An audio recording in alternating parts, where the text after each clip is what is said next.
तो चलिए स्टार्ट करते हैं चैप्टर को। फर्स्ट पैराग्राफ में एनसीईआरटी आपसे कहती है how wonderful is the living world, कितना सुनहरा है ये जीव जगत। सुनहरा इन द सेंस अलग अलग तरीके के प्लांट, अलग अलग तरीके के एनिमल्स हमारे चारों तरफ पाए जाते हैं। 12 लाख प्रकार के स्पीसीज एनिमल्स की, 5 लाख टाइप्स की प्लांट की स्पीसीज, ठीक है, 12 लाख टाइप्स हैं एनिमल्स के, 5 लाख अकेले टाइप्स की स्पीसीज हैं प्लांट्स की। तो इतनी ज्यादा बायोडाइवर्सिटी देखते हुए, ठीक है, ये सारी चीजें बिल्कुल अमेजिंग सी दिखती हैं। ठीक है, आखिर इनमें लिविंग, आखिर ये लिविंग है क्यों? क्या ऐसी चीजें हैं जो लिविंग को लिविंग बना रहा है? या नॉन लिविंग के पास क्या ऐसी चीज नहीं है जिसकी वजह से नॉन लिविंग है? वो लिविंग वाली प्रॉपर्टीज नहीं दिखा पा रहा है, वो ग्रोथ नहीं दिखा पा रहा, रिप्रोडक्शन नहीं दिखा पा रहा, कॉन्शियसनेस नहीं दिखा पा रहा है, सेलुलर ऑर्गेनाइजेशन नहीं दिखा पा रहा है, ठीक है, सेल्फ इंटरेक्टिव सिस्टम नहीं है उसके पास, एक्सटर्नल स्टिमुलस के प्रति वो रिस्पॉन्स नहीं दे पा रहा है। तो ये सारी चीजें नॉन लिविंग क्यों नहीं कर पा रहा और लिविंग क्यों कर पा रहा है, ये हम इस चैप्टर में सीखते हैं। क्लियर? तो आइए रिवाइज करते हैं इस चैप्टर को। How wonderful is the living world. ठीक, the wide range of living organism, जो इतने सारे रेंज के लिविंग ऑर्गेनिज्म है, मींस 1.7 से 1.8 मिलियन जो हमारी बायोडाइवर्सिटी है, ये बेहद अमेजिंग है। The extraordinary habitat in which we find living organism, जो एक्स्ट्रा ऑर्डिनरी हैबिटाट्स है, मींस जहां पर जीवन संभव नहीं दिखता है लेकिन वहां पर भी लिविंग ऑर्गेनिज्म पाए जाते हैं। एग्जाम्पल के तौर पर डेजर्ट्स में, ठीक है, डेजर्ट में जहां का टेम्परेचर 50 डिग्री 55 डिग्री चला जाता है, कोल्ड माउंटेन्स पर जहां का टेम्परेचर नेगेटिव में होता है, एंटार्क्टिका से लेकर आर्कटिक रीजन तक, क्लियर, सहारा डेजर्ट से लेकर आपका माउंट एवरेस्ट तक, मींस ठंडे से ठंडी जगह से लेकर गर्म से गर्म जगहों तक जीवन है। क्लियर? पानी की अतल गहराइयों में, ठीक है, समुद्र के बिल्कुल बॉटम में, वहां पर भी जीवन है। फ्रेश वाटर लेक हो, चाहे आपकी फ्रेश वाटर लेक हो, चाहे आपका समुद्र हो, चाहे आपका झील हो, तालाब हो, हर जगह धरती पर किसी न किसी रूप में लाइफ फॉर्म एग्जिस्ट करती है और ये सारी चीजें हमें बिल्कुल अमेजिंग कर देती हैं। The beauty of the galloping horse, दौड़ते हुए घोड़ों की जो ब्यूटी देखने में आती है, समझिएगा, फील करिएगा चैप्टर को, ठीक है, क्योंकि ये चैप्टर आसान नहीं, मैं फिर बोल रहा हूं, मैं बोल रहा हूं ये चैप्टर आसान नहीं है। टोटल 38 चैप्टर का सबसे डिफिकल्ट चैप्टर है द लिविंग वर्ल्ड। और बेटा मैं डिफिकल्ट वर्ड जल्दी यूज नहीं करता हूं, 38 चैप्टर्स में सबसे डिफिकल्ट चैप्टर है लिविंग वर्ल्ड, इसलिए इसको थोड़ा सा एक्सप्लेनेटरी वे में हम रिवाइज करेंगे। क्लियर? तो समझिएगा, the beauty of the galloping horse, दौड़ते हुए घोड़े आ रहे हैं आपके सामने से, उसकी खूबसूरती, शार्क का अटैक करना, ठीक है, शार्क क्या सोच के अटैक करती है, क्यों अटैक कर रही है। क्लियर? ये अटैक करने का प्रोसीजर उसके अंदर, ये जो उसके अंदर एडाप्टेशन हुआ है, इतनी भयानक प्रेडेटर वो कैसे बनी है, तो ये सारी चीजें जो एवोल्यूशन के थ्रू उसके पास आई है। फूलों की घाटियां जब हम दूर से देखते हैं उस खूबसूरती को, क्लियर, तो ये सारी चीजें हमारे अंदर एक डर भी पैदा करती है कि आखिर ये सब क्या है, और एक वंडर भी पैदा करती है, एक आश्चर्य भी पैदा करती है। ठीक है, अब अगर हम थोड़ा सा और गौर करें तो किसी भी पॉपुलेशन में, क्लियर, जैसे ह्यूमन है, हम ह्यूमन है, हमारी पॉपुलेशन है, ठीक है, हम अरबों में है, हमारी पॉपुलेशन 7 अरब को क्रॉस कर गई है, तो हमारी स्पीसीज की जो पॉपुलेशन है उसका एक मेंबर दूसरे मेंबर से कन्फ्लिक्ट भी रखता है और उसके साथ कॉपरेशन भी करता है। कन्फ्लिक्ट का मतलब विरोध करना, कॉपरेट का मतलब एक दूसरे का साथ देना। सोचिए इस रूम में, ठीक है, ऑक्सीजन होगी, ठीक है, जहां पर मैं लेक्चर ले रहा हूं यहां पर ऑक्सीजन होगी। मान लीजिए यहां पर 500 लोग हैं और 500 लोग हैं, मैं भी ऑक्सीजन खींच रहा हूं, वो भी ऑक्सीजन खींच रहा है, ठीक है, उन्हें भी ऑक्सीजन की आवश्यकता है, मुझे भी ऑक्सीजन की आवश्यकता है। तो जो मैं ऑक्सीजन खींच रहा हूं और जो वो ऑक्सीजन खींच रहे हैं, तो हम आपस में एक दूसरे को कन्फ्लिक्ट कर रहे हैं, कंपीट कर रहे हैं। क्लियर? तो इसे बोलेंगे हम आपस में इकोलॉजिकली एक दूसरे को क्या कर रहे हैं, कन्फ्लिक्ट कर रहे हैं, और एक दूसरे को कॉपरेट भी करते हैं, एक दूसरे की सहायता भी करते हैं। क्लियर? तो ये जो इकोलॉजिकल कन्फ्लिक्ट है एक ही पॉपुलेशन के मेंबर्स के बीच में, या आप बोल दीजिए किसी एक कम्युनिटी में, ठीक है, कम्युनिटी का मतलब जहां ढेर सारी स्पीसीज एक साथ रहती हो, एक कम्युनिटी की 2 स्पीसीज भी आपस में कन्फ्लिक्ट भी करती हैं, ठीक है, एक दूसरे का विरोध भी करती हैं और एक दूसरे का कॉपरेशन भी करती हैं। ये सारी चीजें देखने के बाद ये कन्फ्लिक्ट, कॉपरेशन, और अगर हम एक सेल के अंदर भी जाए ना, तो सेल के अंदर जो मॉलिक्यूल्स का ट्रैफिक है, ठीक है, सेल्स के अंदर जो हजारों केमिकल लगातार रिएक्शन कर रहे हैं और बिल्कुल प्रॉपर और ऑर्डर्ड मैनर में रिएक्शन चल रही है। क्लियर? और सबसे हैरानी की बात क्या है कि अगर कुछ रिएक्शन डिस्टर्ब हो जाए ना, तो कुछ एक्सप्लोसिव कंपाउंड बन सकते हैं हमारे बॉडी के अंदर, जिससे ब्लास्ट हो सकता है, लेकिन ऐसा नहीं होता कभी। क्यों? क्योंकि हमारी सारी चीजें वेल ऑर्डर्ड मैनर में चल रही हैं। तो यार ये सारी चीजें देखने के बाद मन में एक सवाल तो बनता है कि आखिर व्हाट इज लिविंग या व्हाट इज लाइफ, आखिर जीवन है क्या? क्या ऐसी चीज है जो लिविंग के पास है और नॉन लिविंग के पास नहीं है? ठीक है, तो देखो अगर हम तुमसे बात करें, ठीक है, ये सारी बातें, ecological conflict, cooperation between member of A population and among population of a community, किसी कम्युनिटी में जो पॉपुलेशन है उनका आपस में कन्फ्लिक्ट, विरोध और आपस में कॉपरेशन, और यहां तक कि मॉलिक्यूलर ट्रैफिक जो सेल के अंदर है, ये सब हमें डीपली सोचने पे मजबूर करता है, रिफ्लेक्ट करता है। व्हाट इंडीड इज लाइफ, आखिर जीवन क्या है? जी आखिर जीवन क्या है, इसमें अपने आप में दो सवाल हैं बिना किसी शक के, इंप्लिसिटली का मतलब होता है निर्विवाद रूप से, जिसपे कोई विवाद ना कर सके, ठीक है। तो इंप्लिसिटली इसमें दो सवाल हैं, व्हाट इज लाइफ, इसमें दो बातें हैं, समझिएगा। पहला क्वेश्चन इसमें यह है, पहला टेक्निकल है कि आखिर लिविंग के पास ऐसा क्या है जो नॉन लिविंग के पास नहीं है, जिसकी वजह से लिविंग सारे फंक्शन कर रहा है, ग्रोथ कर रहा है, रिप्रोडक्शन कर रहा है। सेल्फ कॉन्शियसनेस ह्यूमन के ही पास है, खैर कॉन्शियसनेस है, सेल्फ इंटरेक्टिव सिस्टम है, कॉन्शियसनेस है, ठीक है, सेलुलर ऑर्गेनाइजेशन है, मेटाबॉलिज्म है। तो ये सारी चीज लिविंग के पास जो है, ठीक है, यही चीजें हैं जो इसे नॉन लिविंग से क्या कर रही हैं, अलग कर रही हैं। तो पहला सवाल, लिविंग को नॉन लिविंग से कौन कौन सी चीजें डिफरेंशिएट करती हैं, और दूसरा, what is the purpose of life, आखिर जीवन का उद्देश्य क्या है। भाई देखो, बीइंग साइंटिस्ट, ठीक है, क्योंकि हम साइंस पढ़ रहे हैं तो पर्पस ऑफ लाइफ पे तो हम बात नहीं करेंगे, अभी तो पर्पस इतना है भाई, नीट निकालना है, मेडिकल क्रैक करना है, ठीक है। तो पर्पस वाला बात खत्म, अब बातें करेंगे सिर्फ लिविंग और नॉन लिविंग के बीच में डिफरेंस क्या है।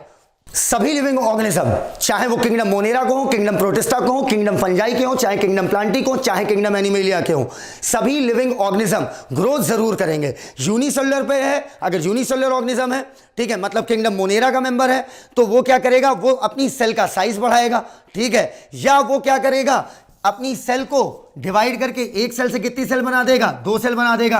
खैर ये कर तो रिप्रोडक्शन रहा है, मतलब अपने नंबर ऑफ इंडिविजुअल बढ़ा रहा है, लेकिन देखा जाए तो आप इसे ग्रोथ भी बोल सकते हो, क्योंकि ग्रोथ का मतलब होता है, एक्चुअली में ग्रोथ का क्या मतलब होता है, increase in mass, increase in number of cell, increase in number of individual, ये तीनों चीजें कहलाती हैं ग्रोथ। सही मायने में पूछा जाए तो ग्रोथ कोई बायोलॉजिकल टर्म नहीं है, ग्रोथ का सिंपली मतलब होता है किसी चीज का बढ़ना, बात खत्म।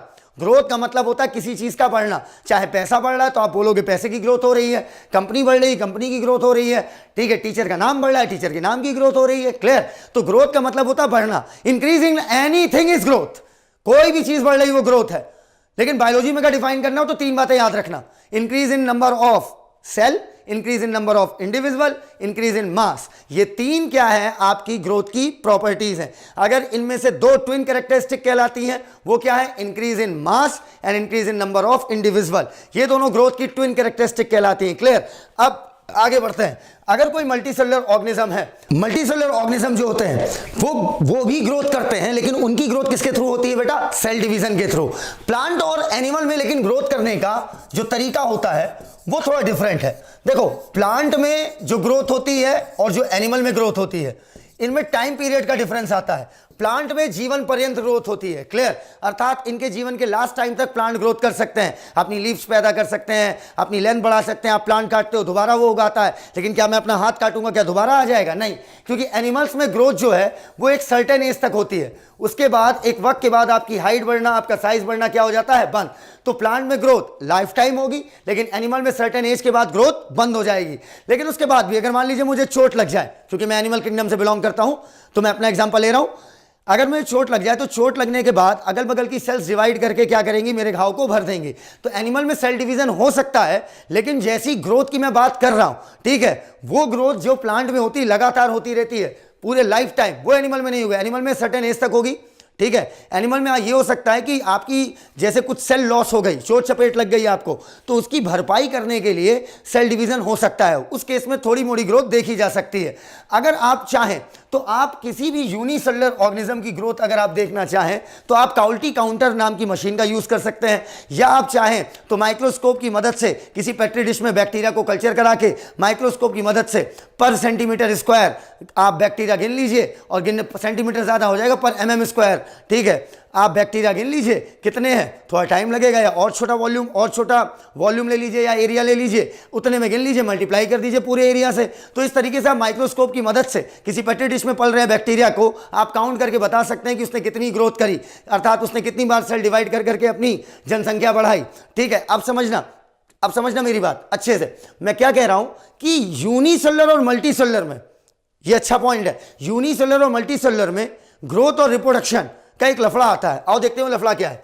अगर यूनिसेलुलर ऑर्गेनिज्म की बात करो, ये कोई यूनिसेलुलर ऑर्गेनिज्म है, चाहो तो अमीबा मान लो, चाहो क्लेमाइडोमोनास मान लो, ठीक है, चाहो तो तुम इसे किसी मोनेरा का कोई मेंबर मान लो, बैक्टीरिया मान लो। यूनिसेलुलर ऑर्गेनिज्म में एक सेल डिवाइड करके 2 सेल बना दी, ठीक है। आप कहोगे यहां पर रिप्रोडक्शन हुआ, लेकिन मैं कहूंगा increase in number of cell हुआ, और increase in number of cell, increase in number of cell आपका क्या कहलाता है? ग्रोथ, ठीक है। और कोई बंदा कहेगा नहीं सर, अमीबा डिवाइड करके 2 अमीबा बनाया, 2 अमीबी बनाया, इसका मतलब यहां पर रिप्रोडक्शन हुआ। तो यूनिसेलुलर ऑर्गेनिज्म के केस में ग्रोथ और रिप्रोडक्शन एक दूसरे के सिनोनिम्स है, हम क्लियरली डिस्टिंग्विश नहीं कर पाते कि इन्होंने ग्रोथ करी या रिप्रोडक्शन की। इसी वजह से कहते हैं in case of unicellular organism growth and reproduction are inclusive event. Inclusive मतलब एक दूसरे में समाहित है, हम इनमें डिफरेंशिएट नहीं कर पाते।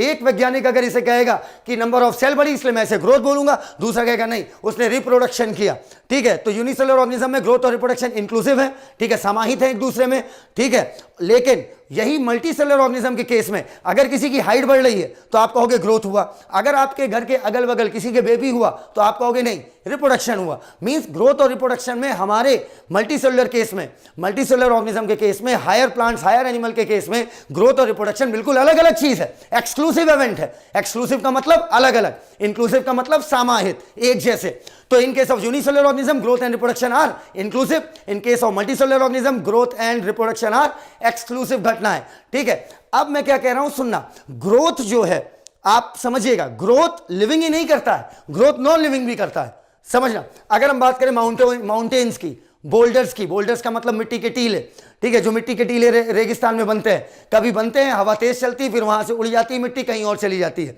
तो देखो लिविंग ऑर्गेनिज्म में इंटरनल ग्रोथ होती है, अंदर से ग्रोथ होती है, लेकिन नॉन लिविंग ऑर्गेनिज्म में ग्रोथ कैसी होती है? एक्सटर्नल। समझिएगा, अगर मैं मान लीजिए कीचड़ से नहा के निकलूं और मेरे ऊपर 10 किलो कीचड़ है तो आप क्या कहोगे? मेरी हाइट बढ़ गई, मेरी ग्रोथ हो गई? नहीं, ठीक है। वो क्या होगा?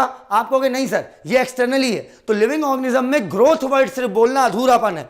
अगर मैं बोलूं कोई चीज है जो ग्रोथ कर रही है, पता नहीं वो लिविंग है या नॉन लिविंग है, आपको ये मेंशन करना पड़ेगा, वहां पर कंडीशन बतानी पड़ेगी कि वो इंटरनल ग्रोथ है। अगर इंटरनल ग्रोथ है तो लिविंग ऑर्गेनिज्म है, अगर एक्सटर्नल ग्रोथ है तो वो क्या है? Non living. क्लियर है ये बात? डेड ऑर्गेनिज्म बिना किसी शक के ग्रोथ नहीं करेगा। लेकिन एक बात याद रखना, कंडीशन बतानी पड़ेगी कि किस कंडीशन में आपने ग्रोथ को ऑब्जर्व किया, इंटरनल या external, internal living, external non living. Clear है? अब लेकिन कुछ एक्सेप्शंस हैं नॉन लिविंग में भी, ठीक है, जो इंटरनल ग्रोथ दिखा देते हैं। दैट्स वाई इंटरनल ग्रोथ एक कैरेक्टरिस्टिक है लिविंग ऑर्गेनिज्म का, एक जनरल फीचर है, लेकिन इंटरनल ग्रोथ डिफाइनिंग फीचर नहीं है जिससे हम डिफाइन करते हैं कि हाँ 100% अगर इंटरनल ग्रोथ हो रही तो 100% वो लिविंग ही होगा। कुछ एक्सेप्शंस हैं जहां पर नॉन लिविंग भी इंटरनल ग्रोथ दिखा देते हैं। तो अगर मेरे ऑप्शन में है कि ग्रोथ, इंटरनल ग्रोथ क्वेश्चन है एक, और एक्सटर्नल ग्रोथ, इनमें से आपको चूज करने को कहें कि बताइए क्या चीज ऐसी है जो लिविंग ऑर्गेनिज्म नहीं दिखाते, एक्सटर्नल ग्रोथ नहीं दिखाते, ठीक है, एक्सटर्नल ग्रोथ नॉन लिविंग ही दिखाएगा। अगला क्वेश्चन कहता है कि क्या सभी लिविंग ऑर्गेनिज्म ग्रोथ दिखाते हैं? बिल्कुल ग्रोथ दिखाएंगे, each and every living organism. Bacteria अपनी सेल का साइज ही बढ़ा के ग्रोथ दिखा देगा, ठीक है, या नंबर ऑफ इंडिविजुअल बढ़ा के भी ग्रोथ दिखा देगा। नंबर ऑफ इंडिविजुअल बढ़ाएगा, सेल की संख्या बढ़ेगी, ठीक है। तो ग्रोथ लिविंग ऑर्गेनिज्म, हर लिविंग ऑर्गेनिज्म में है, लेकिन समस्या क्या है? कुछ नॉन लिविंग भी ग्रोथ करते हैं, माउंटेन्स, बोल्डर्स, तो ग्रोथ हमारा डिफाइनिंग फीचर नहीं है। क्लियर? तो क्या सर इंटरनल ग्रोथ को डिफाइनिंग बोल दिया जाए? 100% डिफाइनिंग नहीं, 99.99%, ठीक है, क्योंकि इंटरनल ग्रोथ कुछ है, बिल्कुल माइनर एक्सेप्शंस हैं जो नॉन लिविंग भी दिखाते हैं। तो इंटरनल ग्रोथ हम डिफाइनिंग तो एक वक्त के लिए मान लेते हैं, क्योंकि मैक्सिमम केसेस में ये सिर्फ लिविंग में ही पाई जाएगी। क्लियर? नॉन लिविंग में पॉइंट परसेंटेज में है नॉन लिविंग के एग्जांपल्स जहां इंटरनल ग्रोथ होती है। क्लियर? तो इंटरनल ग्रोथ जो है वो लिविंग का डिफाइनिंग फीचर तो चलो एक बार ले लेते हैं, लेकिन perfectly defining feature internal growth नहीं मानी जाएगी। आइए अब हम अगले पैरा पर चलते हैं। अगला पैरा हमारा रिप्रोडक्शन से रिलेटेड है। चेक करते हैं कि रिप्रोडक्शन डिफाइनिंग प्रॉपर्टी है या नहीं है। सेकंड कैरेक्टरिस्टिक हम लिविंग ऑर्गेनिज्म की बात करते हैं रिप्रोडक्शन की। रिप्रोडक्शन अगर हम लोअर ऑर्गेनिज्म की बात करें तो 3 पार्ट्स में डिवाइड किया गया है, वेजिटेटिव, एसेक्सुअल और सेक्सुअल। अगर एसेक्सुअल रिप्रोडक्शन की बात करें, एसेक्सुअल रिप्रोडक्शन में क्या बनते हैं? Asexual spore. जैसे अगर हम फंजाई की बात करें तो fungi millions of asexual spore बनाकर रिप्रोडक्शन करता है, ठीक है। लेकिन इन तीनों में, वेजिटेटिव, एसेक्सुअल, सेक्सुअल में, इन तीनों में अगर वेरिएशन की बात करें, चाहे पेरेंट्स से चाहे एक बच्चा अपने भाई बहन से अपनी वेरिएशंस की बात करे, डिफरेंस इन कैरेक्टर्स की बात करे, तो ये वेरिएशन सिर्फ किस में देखने को मिलता है? सेक्सुअल रिप्रोडक्शन में। ठीक, अब समझिएगा। अगर हम बात करें यहां पर ईस्ट और हाइड्रा की, तो ईस्ट और हाइड्रा बडिंग के थ्रू रिप्रोडक्शन करते हैं। प्लेनेरिया, बहुत ही इंपॉर्टेंट क्वेश्चन, प्लेनेरिया जिसको हम फ्लैटफॉर्म बोलते हैं, प्लेटिहेल्मिन्थेस का मेंबर है, इसमें ट्रू रीजनरेशन मिलती है। ट्रू रीजनरेशन किसमें पाई जाती है? प्लेनेरिया में। जहां पर होता क्या है, प्लेनेरिया के आप जितने भी टुकड़े कर दो, ठीक है, जितने भी टुकड़े करोगे, हर टुकड़ा अपने आप को रीजनरेट करके एक नया प्लेनेरिया बना देगा। इसी वजह से कहते हैं true regeneration is found in planaria. ठीक, अब इधर देखिएगा, fungi, protonema of mosses, protonema of mosses, moss की जो प्रोटोनीमा स्टेज होती है, ठीक है, फंजाई की बात करें, प्रोटोनीमा ऑफ मॉसेस की बात करें, और फिलामेंटस एल्गी, फिलामेंटस एल्गी मतलब सिलिंड्रिकल एल्गी, लंबे लंबे बिल्डिंग जैसे, filamentous algae, fungi, protonema of mosses और फिलामेंटस एल्गी, ये तीनों के तीनों रिप्रोडक्शन किसके थ्रू करते हैं? फ्रैगमेंटेशन। फंजाई, फिलामेंटस एल्गी और प्रोटोनीमा ऑफ मॉसेस। अच्छा, कुछ लिविंग ऑर्गेनिज्म ऐसे भी होते हैं जो रिप्रोडक्शन नहीं कर पाते। इसका मतलब रिप्रोडक्शन डिफाइनिंग फीचर नहीं है। रिप्रोडक्शन अपने अंदर सभी इंक्लूसिव प्रॉपर्टी लिविंग की नहीं रखती है। रिप्रोडक्शन अपने आप में सक्षम नहीं है एक लिविंग ऑर्गेनिज्म को डिफाइन करने के लिए। अगर मैं बोलूं कि कोई ऑब्जेक्ट है जो रिप्रोडक्शन नहीं कर सकता, तो आप उसे नॉन लिविंग कैसे बोल सकते हो? क्या पता वो कोई इनफर्टाइल ह्यूमन कपल हो, क्या पता वो वर्कर बी हो, ठीक है, क्या पता वो म्यूल हो। तो इस वजह से, इन एक्सेप्शंस की वजह से, इनफर्टाइल ह्यूमन कपल हो गया, म्यूल हो गया और आपका वर्कर बी हो गया, इन एक्सेप्शंस की वजह से एनसीईआरटी लिखती है कि reproduction also be and reproduction also can not, नहीं हो सकता, be an all inclusive defining characteristic of living organism. अर्थात अपने आप में एक डिफाइनिंग कैरेक्टरिस्टिक के लिहाज से देखा जाए तो ये अपने आप में ऑल इंक्लूसिव मतलब कंप्लीटली रिप्रोडक्शन वर्ड में समाहित नहीं है लिविंग की सारी प्रॉपर्टीज। ओके, तो हाँ, ये बात तो फिक्स है of course without any doubt कि एक नॉन लिविंग कभी भी रिप्रोडक्शन नहीं करेगा। ठीक है, let's come on the new property that is metabolism. Metabolism accurately defining property है। क्लियर? अगर हम मेटाबॉलिज्म की बात करें तो मेटाबॉलिज्म क्या है बेटा? एक्चुअली में हमारी बॉडी में हजारों केमिकल रिएक्शन एक समय पर चलती रहती हैं। ठीक है, वो हजारों केमिकल रिएक्शन आपस में कोऑर्डिनेट होती हैं। हर एक सिंगल रिएक्शन को मेटाबॉलिक रिएक्शन बोलते हैं। ठीक है, वो हजारों थाउजेंड ऑफ केमिकल रिएक्शंस जिसमें छोटे साइज बड़े साइज के मॉलिक्यूल डिफरेंट डिफरेंट वैरायटी के डिफरेंट कैटेगरी के कार्बोहाइड्रेट प्रोटीन लिपिड, ठीक है, ये सारे केमिकल्स आपस में रिएक्ट कर रहे होते हैं। किसी ना किसी केमिकल से, कोई मेटल से रिएक्ट कर रहा है, कोई इनऑर्गेनिक कंपाउंड से रिएक्शन दे रहा है। ये सारे रिएक्शन जो हमारी बॉडी में चल रहे हैं, ये sum of all the total reaction, ये सारे रिएक्शंस का समेशन कहलाता है मेटाबॉलिज्म। ठीक है, अब मेटाबॉलिज्म एक डिफाइनिंग कैरेक्टरिस्टिक है क्योंकि ये 5000 एक मोटी मोटी वैल्यू है। 5000 डिफरेंट टाइप की केमिकल रिएक्शंस, ठीक है, एक लिविंग ऑर्गेनिज्म में इतनी परफेक्टली चल सकती हैं, इसे हम टेस्ट ट्यूब में नहीं करा सकते। हाँ, 2 4 10 रिएक्शन जो लिविंग ऑर्गेनिज्म के अंदर चल रही है वो आप टेस्ट ट्यूब में करा लोगे। 5000 डिफरेंट टाइप की केमिकल रिएक्शन आप टेस्ट ट्यूब में नहीं करा पाओगे। इसका मतलब metabolism is the defining characteristic of living organism. 2 4 10 reaction तो हम बोल सकते हैं, अगर एक को मेटाबॉलिक रिएक्शन बोल लो, 2 4 10 को मेटाबॉलिक रिएक्शंस बोल दो। मालूम मैंने एक टेस्ट ट्यूब ली और इसके अंदर वही रिएक्शंस कराई जो लिविंग ऑर्गेनिज्म के अंदर चलती हैं। क्लियर? 2 4 10 करा दी मैंने। ठीक है, तो आप क्या बोलोगे इन रिएक्शंस को? क्या बोलोगे? ये लिविंग ऑर्गेनिज्म है? नहीं, आप बोलोगे सर ये वो रिएक्शंस हैं जो लिविंग ऑर्गेनिज्म के अंदर चलती हैं। तो मैं इन रिएक्शंस को सर लिविंग रिएक्शन कह सकता हूं, लिविंग ऑर्गेनिज्म नहीं। तो isolated metabolic reactions means isolated मतलब बॉडी से बाहर टेस्ट ट्यूब के अंदर। अगर इन विट्रो, विट्रियस मतलब कांच, इन विट्रो अगर हम 2 4 10 मेटाबॉलिक रिएक्शंस कराते हैं तो ये आपकी लिविंग रिएक्शन कहलाएंगी, लेकिन लिविंग ऑर्गेनिज्म नहीं कहलाएंगी। ठीक है, without any doubt cellular organisation is the defining feature, is the next defining feature. Cellular organisation अर्थात सेल का संगठन, किसी भी नॉन लिविंग के पास सेल नहीं है। अगर हम NCERT chapter number 8 cell the unit of life page number 125 पर अगर हम बात करें तो वहां पर एनसीईआरटी लिखती है ऐसे साफ साफ, ठीक है, अपने फर्स्ट पैराग्राफ में कि सेल वो चीज है, ठीक है, जो डिफाइन करती है, जो ऐसा स्ट्रक्चर है, जो इतना जबरदस्त सेल का अरेंजमेंट है, सेल में केमिकल्स का अरेंजमेंट है, सेल डिफाइन करती है कि ये सिर्फ लिविंग के पास है, नॉन लिविंग के पास नहीं है। क्लियर? तो सेलुलर ऑर्गेनाइजेशन हमारा डिफाइनिंग फीचर बना, एक मेटाबॉलिज्म हो गया और एक सेलुलर ऑर्गेनाइजेशन। आइए अब हम आगे बढ़ते हैं। अगर हम आगे बात करें, अगला सबसे मोस्ट ऑब्वियस मतलब ये तो होगा ही होगा, और टेक्निकली कॉम्प्लिकेटेड मतलब इसे अभी हम पूरी तरीके से डिफाइन नहीं कर पाए हैं। सर वो फीचर तो बताओ। वो फीचर है कॉन्शियसनेस। मोस्ट कॉम्प्लिकेटेड, ठीक है, मोस्ट ऑब्वियस फीचर आपका क्या है? कॉन्शियसनेस। कॉन्शियसनेस क्या है? कॉन्शियसनेस का मतलब होता है अपने चारों तरफ के एनवायरनमेंट को महसूस करना और महसूस करके उसके प्रति रिस्पॉन्स देना, रिस्पॉन्स माउंट करना मतलब देना, ठीक है। To sense the environment and mount a suitable response, एक परफेक्ट रिस्पॉन्स देना। क्लियर? अगर मुझे मच्छर काटता है तो मैं खुजलाऊंगा, दिस इज अ रिस्पॉन्स, ठीक है। मैंने उसके पिंचिंग को फील किया, उसके बाद मैंने खुजली करी, ठीक है, मुझे इचिंग हुई, मैंने खुजली करी, तो मैंने क्या किया? एक सुटेबल रिस्पॉन्स दिया। तो ये जो कॉन्शियसनेस है, ठीक है, कॉन्शियसनेस डिफाइन करना बहुत मुश्किल है आज के समय में, समझिएगा। अभी हम पूरी तरीके से कॉन्शियसनेस समझ नहीं पाए क्या है, ठीक है। अभी बस हम इतना जानते हैं भैया कि कॉन्शियसनेस का मतलब हुआ कि किसी भी स्टिमुलस के प्रति एक परफेक्ट प्रॉपर रिस्पॉन्स देना क्या कहलाता है? Consciousness. From prokaryotic bacteria to the most eukaryotic developed human being, हर लिविंग ऑर्गेनिज्म के पास कॉन्शियसनेस होती है और किसी भी नॉन लिविंग के पास कॉन्शियसनेस नहीं है। क्लियर? अब तुम कहोगे mobile phone sir, mobile phone के पास सोचने समझने की ताकत है? नहीं, वो तुमने डाली है, वो तुमने उसे दी है, ठीक है, वो तुमने उसमें कोडिंग करी है। तो याद रखना कॉन्शियसनेस भी हमारा डिफाइनिंग फीचर है। तो अब कितने हो गए टोटल? 3।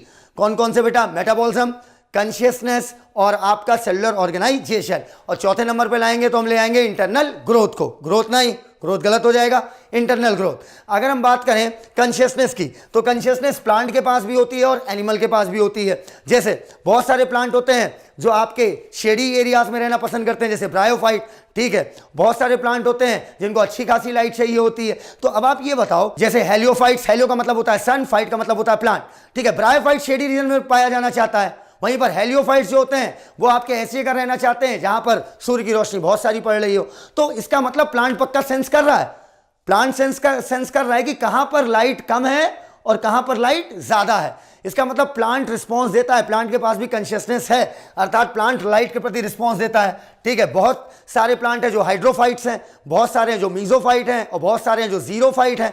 क्लियर? इसका मतलब प्लांट पानी का लेवल भी मिट्टी में, ठीक है, सॉइल में पानी का लेवल क्या होगा उसके प्रति भी उसका रिस्पांस आता है। वाटर पर टेम्परेचर, अलग अलग प्लांट अलग अलग टेम्परेचर पर होते हैं, जैसे क्रिसमस ट्री ठंडी जगहों पर होता है, मैंगो ट्री गर्म जगहों पे होता है। इसका मतलब plant can sense temperature, means temperature को सेंस करना भी प्लांट को पता है। इसका मतलब प्लांट्स के पास कॉन्शियसनेस है और दूसरे ऑर्गेनिज्म के प्रति भी, ठीक है। प्लांट्स अपने अंदर एडाप्टेशन करता है, अपने अंदर नई नई चीजें लाता है जिससे वो दूसरे ऑर्गेनिज्म उसे ना खाएं। पत्तियों के अंदर टॉक्सिक केमिकल बना देगा, जैसे बगनवेलिया के कांटे हो गए। तो प्लांट इसका मतलब सेंस कर रहा है कि उसे कोई दूसरा लिविंग ऑर्गेनिज्म खा रहा है, तो दूसरे ऑर्गेनिज्म के प्रति अपने आप को बचाने के लिए प्लांट ने अपने अंदर क्या पैदा करी है? कॉन्शियसनेस। तो अदर ऑर्गेनिज्म हो गया, पॉल्यूटेंट जैसे लाइकेन हो गए आपके। अगर हम लाइकेन की बात करें, ठीक है, लाइकेन एल्गी फंजाई का जो सिम्बियोटिक एसोसिएशन है, तो अगर हम लाइकेन की बात करें तो लाइकेन पॉल्यूटेड जगहों पर नहीं रहते हैं। ऐसे बहुत सारे प्लांट है जो पॉल्यूटेड जगहों पर नहीं रह सकते, ठीक है। तो इसका मतलब प्लांट कैन सेंस पॉल्यूशन।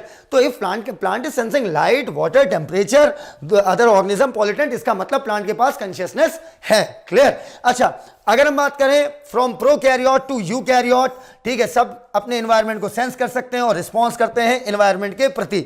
अब बात करते हैं फोटो पीरियड की। What is photo period? Period का मतलब होता है टाइम इंटरवल, फोटो का मतलब होता है लाइट, अर्थात लाइट के टाइम इंटरवल को सेंस करना, ठीक है। ये प्लांट भी कर सकता है और एनिमल भी कर सकता है। प्लांट कैसे कर सकता है? सोचो जरा, short day plant, long day plant सुना होगा। क्लियर? जो क्रिटिकल पीरियड से कम लाइट में फ्लावरिंग देते हैं वो शॉर्ट डे, जो क्रिटिकल पीरियड से अपने ज्यादा लाइट पर फ्लावरिंग करते हैं वो आपके लॉन्ग डे प्लांट हुए। इसका मतलब प्लांट कैन सेंस लाइट, इसका मतलब plant can sense light means plant पर फोटो पीरियड का इफेक्ट पड़ रहा है, तभी प्लांट क्या कर रहा है? फ्लावरिंग। फ्लावर क्या है प्लांट का? फ्लावर जो है वो जगह है जहां पर उसके रिप्रोडक्टिव ऑर्गन लगे होते हैं, मेल और फीमेल रिप्रोडक्टिव ऑर्गन, ठीक है। इसका मतलब कि प्लांट में रिप्रोडक्शन कब होगा? सभी प्लांट में नहीं, ठीक है। शॉर्ट डे और लॉन्ग डे प्लांट में ये कौन डिसाइड कर रहा है? Photo period. फोटो पीरियड आपका एनिमल्स में भी रिप्रोडक्शन डिसाइड करता है जैसे प्लांट में डिसाइड करता है। एग्जांपल के तौर पर जो सीजनल ब्रीडर्स होते हैं, कंटिन्यूअस ब्रीडर को तो कोई फर्क नहीं पड़ता, वो 12 मास ही रिप्रोडक्शन कर सकते हैं। क्लियर? लेकिन जो आपके सीजनल ब्रीडर होते हैं, ऐसे एनिमल जो किसी पार्टिकुलर सीजन में ब्रीडिंग करते हैं, एग्जाम्पल के तौर पर मेढक, फ्रॉग रेनी सीजन में ब्रीडिंग करना पसंद करते हैं, ठीक है। तो वो रेनी सीजन को कैसे भाप रहे हैं? ठीक है, इसका मतलब वो भैया देखो सीजन्स क्या है, टेम्परेचर चेंज होता है, ठीक है, ह्यूमिडिटी चेंज होती है, आप कहते हो सीजन चेंज हो रहा है, ठीक है। टेम्परेचर बहुत लो, ठंडी आ गई, टेम्परेचर ज्यादा हो गया, काफी गर्मी आ गई, तो टेम्परेचर का फ्लक्चुएशन ही तो सीजन का चेंज करा रहा है। तो इन टेम्परेचर के फ्लक्चुएशन को सेंस कर लेते हैं ऑर्गेनिज्म और उसी टाइम वो बाहर आते हैं और रिप्रोडक्शन करते हैं। ठीक है, अब मेरी बात को समझना, तो चाहे प्लांट हो चाहे एनिमल हो, दोनों फोटो पीरियड के लिए क्या है आपके, सेंसिटिव है। आइए अब आगे बातें करते हैं। आगे एनसीईआरटी कहती है कि सिर्फ और सिर्फ ह्यूमन बीइंग एक इकलौता ऐसा लिविंग ऑर्गेनिज्म है जो सेल्फ कॉन्शियसनेस है, जिसके पास सेल्फ कॉन्शियसनेस है, मींस अपने अस्तित्व को जानता है, अपने सराउंडिंग्स को जानता है, उसने अपना एक सिस्टम बना रखा है। ठीक है, मतलब उसने पूरा एक फ्रेमवर्क, एक ढांचा तैयार कर रखा है, वो अपने एग्जिस्टेंस को, अपने कल को भी सोचता है। बाकी हर ऑर्गेनिज्म के पास कॉन्शियसनेस है। सेल्फ कॉन्शियसनेस सिर्फ और सिर्फ किसके पास है, ह्यूमन बीइंग के पास है। इसका मतलब सेल्फ कॉन्शियसनेस डिफाइनिंग प्रॉपर्टी नहीं है। क्यों नहीं है? क्योंकि सिर्फ ह्यूमन के पास है। कॉन्शियसनेस डिफाइनिंग है। तो सर एक बात बताओ सर, डिफाइनिंग इतने सारे हो गए तो मैं आंसर क्या मारूं? Internal growth, metabolism, cellular organisation, consciousness. तो मैं आंसर पहले पर प्रायोरिटी किसको दूं अगर ये चार ऑप्शन में हो? कॉन्शियसनेस। सबसे पहले कॉन्शियसनेस, कॉन्शियसनेस के बाद मेटाबॉलिज्म और सेलुलर ऑर्गेनाइजेशन एक लेवल पर आते हैं। वैसे ये दोनों कभी सेम ऑप्शन में एक साथ नहीं आ सकते। ठीक है, लास्ट नंबर पे प्रायोरिटी देंगे आप इंटरनल ग्रोथ को, याद रखिएगा। फर्स्ट प्रायोरिटी कॉन्शियसनेस, या कॉन्शियसनेस का एग्जाम में वो इस तरीके से भी यूज करते हैं। ठीक है, इंटरेक्शन विद द एनवायरमेंट और उसके साथ उस पर रिस्पॉन्स भी देना। सिर्फ इंटरेक्शन से कोई फर्क नहीं पड़ता, उसके प्रति एक सुटेबल रिस्पॉन्स देना ये जरूरी है। क्लियर है? इंटरेक्शन विद द एनवायरमेंट के साथ इंटरेक्ट होकर रिस्पॉन्स देना जरूरी है। नहीं दिया रिस्पॉन्स, कॉन्शियस नहीं है। क्योंकि इंटरेक्शन तो रॉक्स भी रखती हैं, तभी तो रॉक्स इंटरेक्शन रख के टूट के सॉइल बना देती हैं। क्लियर? तो पहली प्रायोरिटी कॉन्शियसनेस, दूसरे पे मेटाबॉलिज्म और सेलुलर ऑर्गेनाइजेशन, और अब आप तीसरे पे लाओगे किसको? इंटरनल ग्रोथ को। ठीक है, आइए अब हम इस लास्ट पैराग्राफ को देखते हैं। लास्ट पैराग्राफ में कहता है अगर कोई बंदा कोमा में है, ठीक है, तो आप उसे लिविंग बोलोगे या नॉन लिविंग बोलोगे? सवाल ही नहीं बनता आप नॉन लिविंग बोलो, क्योंकि जो ऑर्गेनिज्म लिविंग है, ठीक है, वो डेड हो सकता है, नॉन लिविंग थोड़ी होगा। अगर कोई मर जाता है तो आप क्या कहते हो?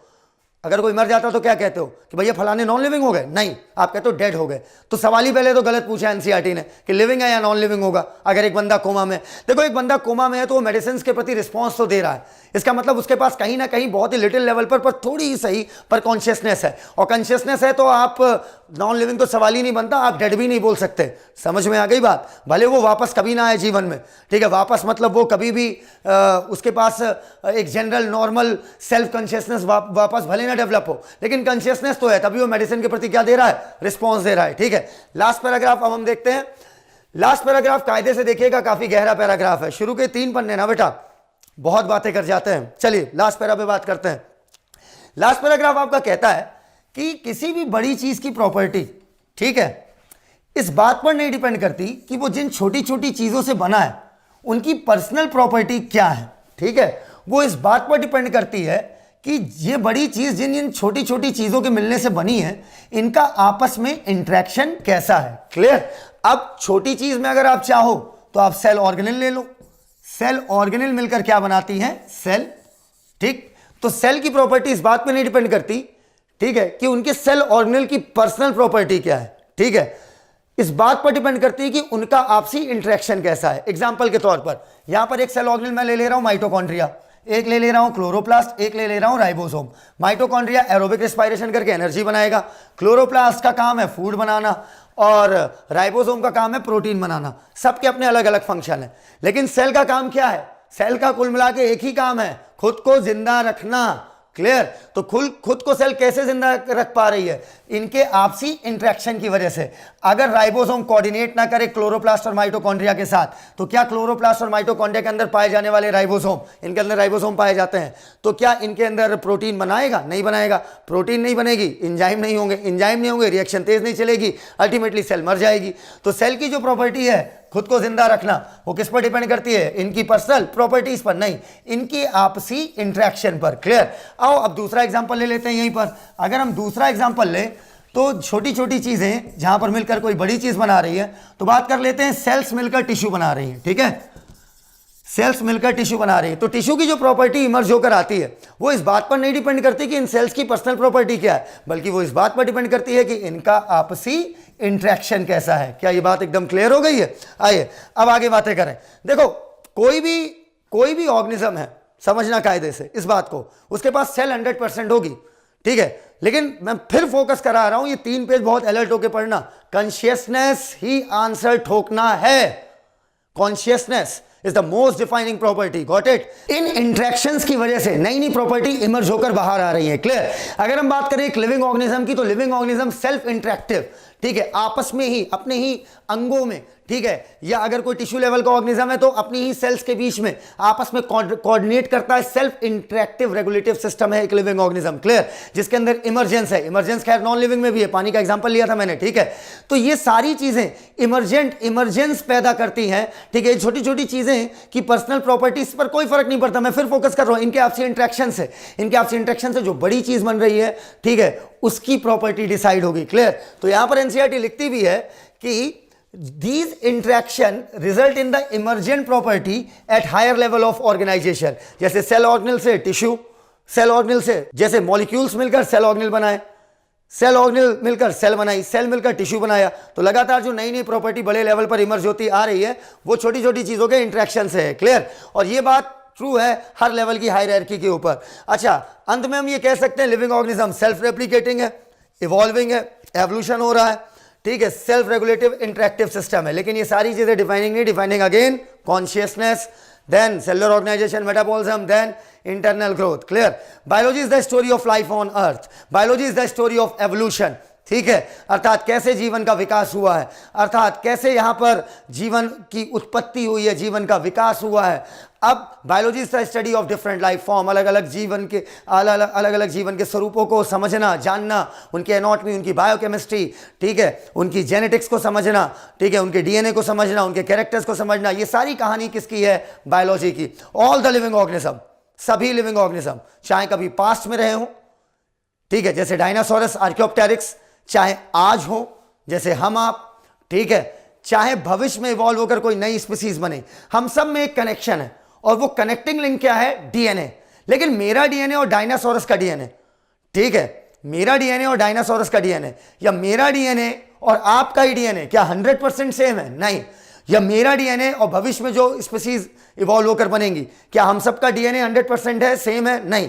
तो all the living organism either present in past, present और future are link to each other by sharing the common genetic material. हमारा जेनेटिक मटेरियल कॉमन है, सेम नहीं, मतलब 100% सेम नहीं, कॉमन जेनेटिक मटेरियल है, that is DNA, but to varying degree. कुछ variation है, कुछ डिग्री में, मतलब किसी में ज्यादा मात्रा में, डिग्री मतलब अमाउंट, क्लियर, किसी में ज्यादा मात्रा में वेरिएशन है, किसी में कम मात्रा में वेरिएशन है, क्लियर। इस तरीके से ये पेज खत्म होता है। Now come on the next page, diversity in the living world. अगर हम अपने चारों तरफ देखते हैं तो हमें अलग अलग टाइप के जो लिविंग ऑर्गेनिज्म मिलते जाते हैं, ठीक है। अलेक्जेंडर वॉन हम्बोल्ट, इकोलॉजी से मैं बात कर रहा हूं, रिलेट कर रहा हूं यहां से। अलेक्जेंडर वॉन हम्बोल्ट ने कहा था, एक इक्वेशन दी थी, S = CA raised the power Z, जिसको हम इकोलॉजी में खोलेंगे तो S = CA raised the power Z कहती थी इक्वेशन कि एरिया बढ़ाते जाओ, स्पीसीज रिचनेस बढ़ती चली जाएगी एक लिमिट तक, ठीक है। अगर एरिया बढ़ाते जाते हैं तो स्पीसीज रिचनेस बढ़ती चली जाती है। अभी भी ऐसे बहुत सारे एरिया धरती के हैं जहां पर हम अभी एक्सप्लोर नहीं किए हैं, और जहां पर हम एक्सप्लोर कर भी चुके हैं, जिन एरिया में हमने खोज कर भी ली लिविंग ऑर्गेनिज्म पर, आज भी अगर हम उन एरिया में दोबारा जाते हैं तो वहां पर हमें कई बार नई नई स्पीसीज मिली जाती है, ठीक है। टोटल बायोडाइवर्सिटी की अगर हम बात करें तो हमारी बायोडाइवर्सिटी 1.7 से 1.8 मिलियन है, मीन 17 to 18 लाख। बायोडाइवर्सिटी का मतलब number and types of species present on earth, clear.